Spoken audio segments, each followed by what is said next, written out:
Earlier this summer, I was having a conversation with my father-in-law. We had a really rich time together. He's a retired Bible teacher and religion teacher from Heston College in Heston, Kansas, a Mennonite college there. And he reminded me of what the Schleitheim Confession says about pastors. Now, I just, out of curiosity, how many of you have heard of the Schleitheim Confession? It's a pretty good group.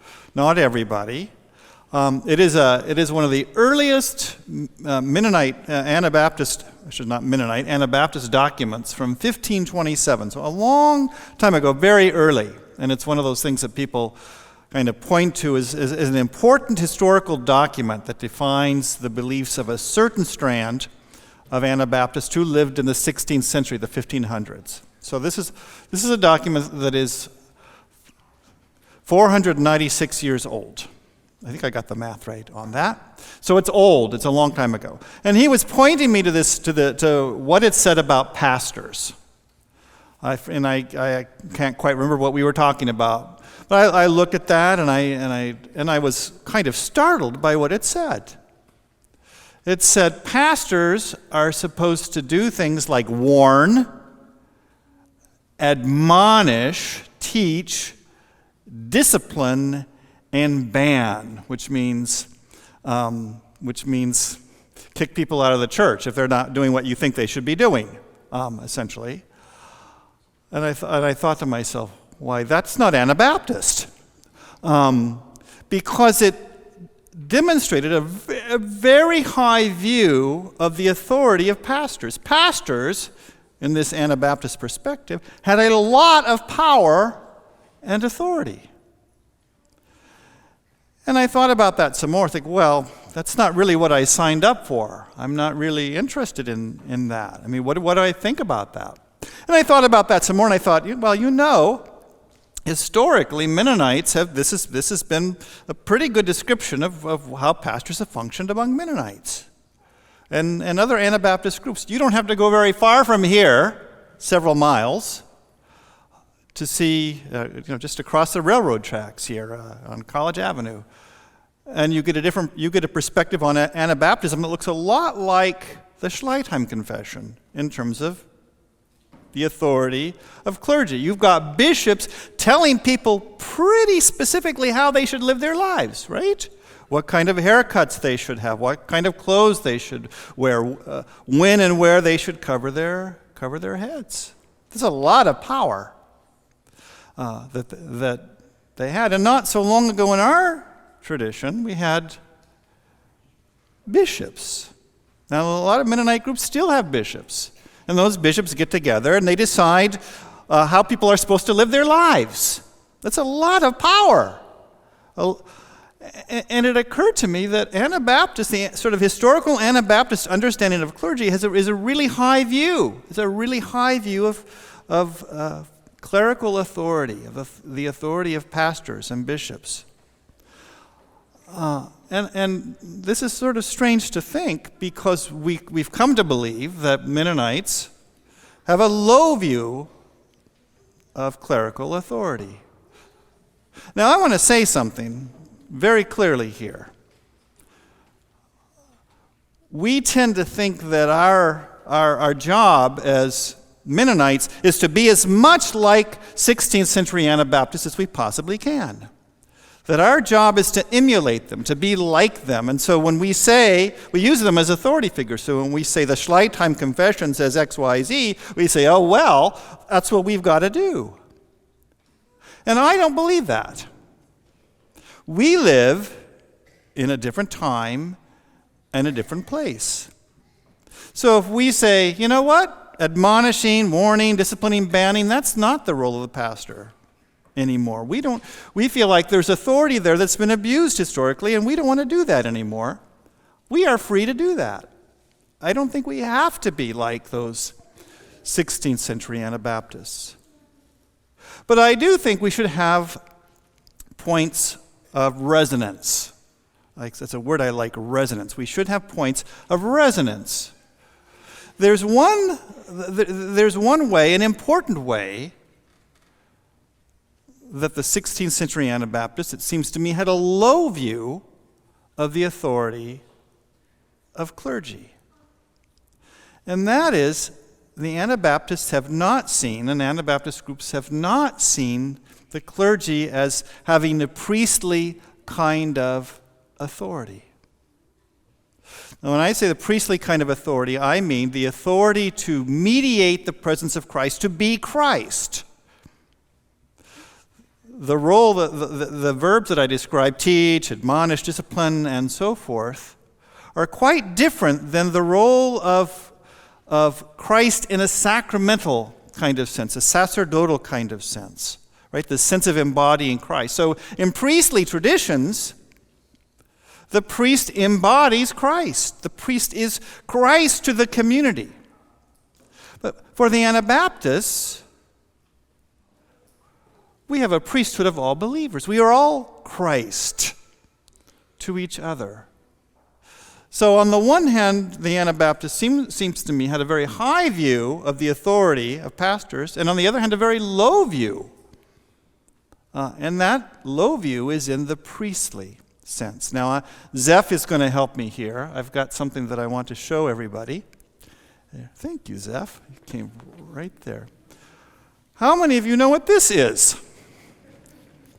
Some of you don't know what this is. Some of you have never seen this before. This is a Nehru jacket from India. That was a joke. This is called a plain coat. And I should probably ask if you don't know, but I don't want you to feel singled out. This is a plain coat. And this I did a little history on this, and I'll try not to go into this too much. But I want to say something about this particular, the person who wore this coat. And I'm not going to say who it was. Someone with ties to this congregation. This person was called to be a pastor at a church in northern Indiana, we'll say. And when he was called to be a pastor, he was told he had to get one of these. And that was a bit of a chore. He didn't want to get one of these. He didn't want to wear one of these. It had become, over time, a symbol of the pastoral office, both in a priestly sense, I might say, and in terms of authority. And he didn't want to wear one. He didn't want to have this. In some communities, every man was supposed to wear one of these. But over time, in certain communities, it just became clergy who wore them because they were supposed to model this for the rest of the community, literally model for the rest of the community. Now, notice that I'm choosing not to wear this. I'm choosing not to wear this coat. Somebody said, "Oh, you should wear it." No, because for some people, it is a symbol of patriarchy. It's a symbol of authority and power in a kind of a way that felt abusive to people. And I don't want to make light of that, nor do I want to embody with my body that kind of power. The person who wore this was told, "Okay, you have to get one of these," and it turns out that the local department store doesn't carry them. So he had to go to a tailor and have a tailor make it. Well, that's kind of pricey to go to a local tailor and say, "Hey, can you make me this suit?" He goes to the tailor, and there's a vent here. He wanted a vent. The tailor didn't want to put a vent in, but he insisted. And he had to wear it only on Sunday morning at church. He didn't have to wear it during the week or in other places, but only on Sunday morning during church. And there was one point the man who wore this suit was offered, was invited to be a bishop, and he said no, because I don't want that particular kind of power. I don't want to have. Now, eventually this man left, went to another church where this was not required, and I don't know if he ever wore it again.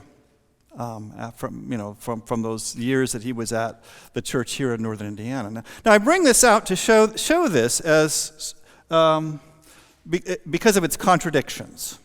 This is a strange thing, and show this is kind of our own kind of ambivalence about pastoral authority in different kinds of ways. So on the one hand, it's a symbol of the kind of power to admonish and warn and ban, kind of in that sense. But on the other hand, it became a priestly thing, right? It singled out certain people in a particular kind of way for a priestly role, to embody Christ in a kind of way. I'm really glad that we don't have to wear these. We pastors don't have to wear these. Talash, I bet you're really glad that you don't have to wear one of these.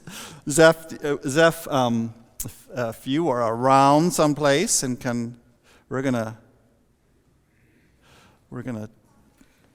take this back. Thank you so much, Zeph, for helping me out with that.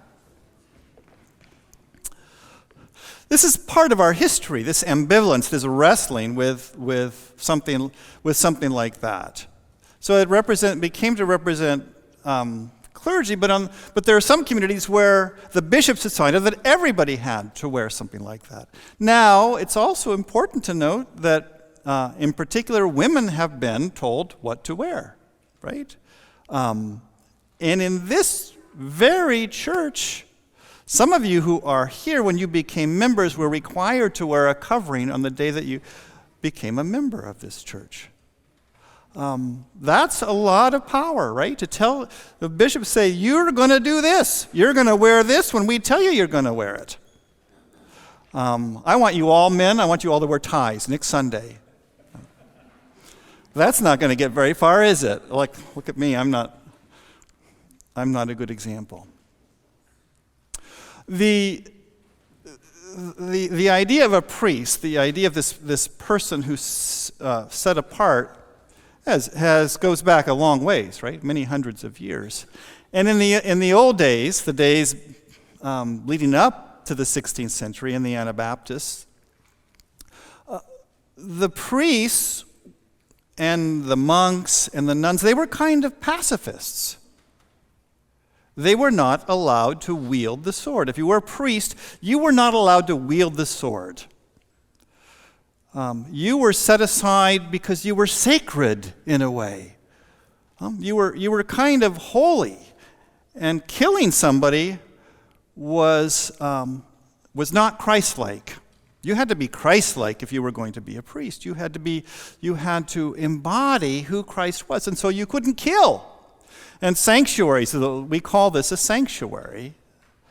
And of course, that has ancient roots. You are not allowed to kill in the sanctuary. In the events, like when Thomas à Becket was killed in Canterbury Cathedral in the 13th century, that was a big deal. It was sanctuary. You were not supposed to commit an act of violence. Now, the church would they would condemn people and hand them over to the magistrates to do their violence for them, right? But they themselves couldn't kill because that wouldn't be Christ-like. Isn't that interesting? So the Anabaptists took that and said, hey, we are all Christ. All believers are Christ. Not just the priests, not just the bishops, not just the monks, not just the nuns. All of us are Christ. Every single one of us. And so none of us is to bear the sword. We are all priests in this sense. We are all to become like Christ. In this text this morning, the foot washing, Jesus embodies a kind of humility. And again, in priestly traditions, who is it that enacts the foot washing? It's the priest. The priest becomes Christ for the community. But in Anabaptist traditions, we are Christ to each other. Everyone takes on Christ. Everyone embodies Christ. Now, sometimes we have this tendency to think that this project of service, this project of humility, this project of peace is a project to make the world a better place. Like that's what this is about. Jesus calls us to be this way because we're going to make the world a better place. It's a big improvement project in our world. And we are grateful, to be sure, if the world's better, if the world more reflects Christ by our efforts. But that's not why we wash each other's feet. That's not why we refrain to bear the sword. Refuse. Let's go with a stronger verb there. That's not why we refuse to bear the sword. That's not why we take on Christ. We take on Christ to be one with Christ, to be united with Christ, to be Christ to each other and to the world, to be one with Jesus, who created all things and in whom all things find their meaning. The one who gave himself up, was obedient to death on a cross, is the one in whom all life finds its meaning. And when we wash each other's feet, and when we show compassion and mercy to the world around us, we become one with Christ. We are bonded with Christ. The Apostle Paul says that in our baptisms, through our baptisms, we are united with Christ. And I've come to think as a baptism, come to think of baptism as being like an ordination. In a tradition where we assert the priesthood of all believers, to be baptized is to be ordained. It is to be united with Christ. It is to take on Christ. It is to be a priest. Let us be Christ to each other.